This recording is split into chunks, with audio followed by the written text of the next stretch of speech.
Let's start by unpacking the contents of your LED driving fog lamp, replacing a conventional H11. Be sure to read all the instructions of the user manual before you start. Remove the cover of the fog headlight. Unplug the connector from the fog lamp. Remove the original fog lamp in your fog headlight by turning it counterclockwise. Connect the LED driving fog lamp to the car's plug.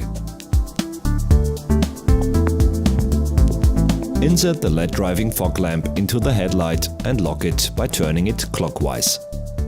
Use the included cable ties in order to fixate the control unit of the LED driving fog lamp. The positioning may differ depending on the car model. Install the second LED fog lamp accordingly in the other fog headlight of your vehicle. Turn on your fog light and check if everything runs smoothly. Please be cautious and avoid staring into the operating light source.